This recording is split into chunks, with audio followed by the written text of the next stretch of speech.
espero que vocês estejam bem. Estamos quase acabando nossa prova da UFPR 2020. Hoje é o penúltimo exercício e a gente vai falar hoje sobre forças, pelo desenho que temos aí. Então, a gente já vê um bloquinho, duas forças puxando ele para cima, a gente já confia que é um exercício de força, a gente olha para as alternativas, vê T's em newtons, então a gente confirma que isso é uma questão de força. Vamos ler, analisar e ver o que a gente tem que fazer. Então, ele fala que tem um objeto de massa 10 kg suspenso por dois cabos que exercem trações T1 e T2 de mesma intensidade T, de modo que o módulo de T1 é igual ao módulo de T2, que é igual a T. As trações exercidas pelos cabos estão dispostas conforme mostra a figura ao lado, fazendo um ângulo de 30 graus com a direção horizontal. Então, a figura está mostrando tudo isso. O objeto está em equilíbrio estático, isso é importante, e sujeito à atração gravitacional da Terra, isso também é importante. Então, ele está parado e tem um peso agindo sobre ele. Nesse local, a aceleração gravitacional é 10 metros por segundo ao quadrado, que a gente vai usar para calcular o peso. As medições no local são executadas por um observador inercial, sabe-se que seno de 30 é igual a cosseno de 60, que é meio, e seno de 60 é igual a cosseno de 30, que é raiz de 3 sobre 2. Levando em consideração os dados apresentados, a sinal alternativa aqui apresenta corretamente o valor do módulo da tração exercida por cada cabo. Então, ele quer saber o valor de cada tração, que é igual, né? Então, tanto faz a gente calcular de um ou do outro, que vai ser o mesmo. Então, basicamente, já tem quase todas as forças que estão sendo exercidas desenhadas na figura, exceto o peso. Então, a gente pode desenhar o peso, que vai estar puxando para baixo, que é onde está o centro da Terra, nessa posição. E a gente sabe que ele está em equilíbrio, então a força resultante sobre ele é zero. Para a gente analisar a força resultante, a gente vai ter que decompor as trações. Por quê? Essas trações estão em direções muito esquisitas.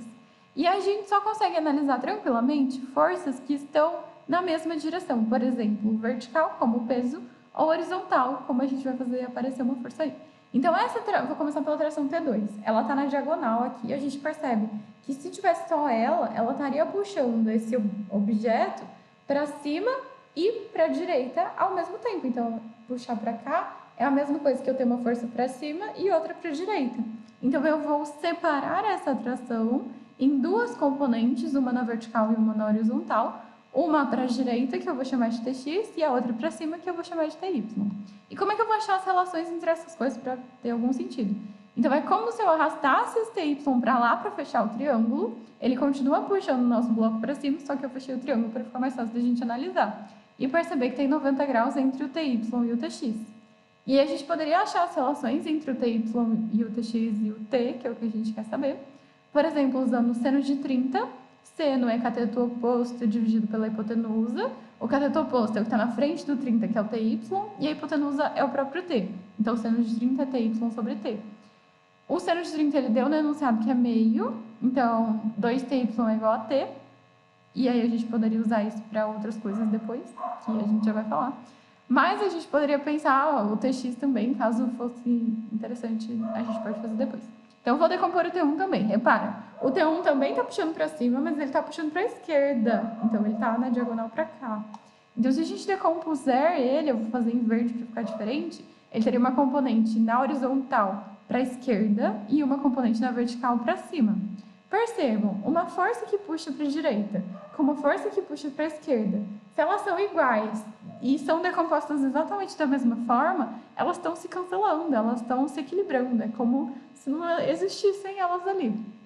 Então, o Tx em rosa com o Tx em verde vão se cancelar justamente porque o objeto está em equilíbrio. Mas a gente ainda tem o Ty em verde com o Ty em rosa e os dois são para cima, então eles não se cancelam, muito pelo contrário. Eles se ajudam puxando o objeto para cima, mas eles se cancelam com o peso que estava puxando para baixo. Então, a soma do Ty em verde com o Ty em rosa vai ter que equilibrar com a força-peso que estava para baixo. Então, se a gente analisar as forças na vertical, sabendo que a resultante precisa ser zero, a gente precisa ter esse equilíbrio e a gente vai saber que Ty em verde mais Ty em rosa tem que ser igual ao peso. E o Ty em verde e Ty em rosa tem exatamente o mesmo valor, porque o T era o mesmo e o ângulo de inclinação das forças é o mesmo, que é 30 graus. Então, foi por isso que eu só calculei Ty ali, né? A gente sabe, então, que 2Ty era T. A gente quer saber o T. Na nossa nova equação, a gente tem Ty mais Ty igual ao peso. Ty mais Ty é 2Ty. E 2Ty é T. Então, T é igual ao peso. E o peso é massa vezes gravidade. Então, a atração que a gente quer saber vai ser igual ao peso, que é a massa, que é 10, vezes a gravidade, que também é 10. Isso dá 100 newtons, e essa é a nossa resposta, que é a letra C. E é isso, gente. Eu espero que vocês tenham gostado. Não generalizem esse caso, tá? A atração nem sempre vai ser igual ao peso quando a gente tiver coisas inclinadas. Isso só bateu porque o ângulo de inclinação era 30 graus e tinha duas, e elas eram iguais. Então, não necessariamente isso vai acontecer o tempo todo. Mas, nesse caso, é isso. Espero que vocês tenham entendido. Se tiverem dúvidas, deixem nos comentários. E a gente volta depois de amanhã para o último exercício da UFPR 2020. Espero que a gente se encontre lá. Tchau, tchau. Se cuidem.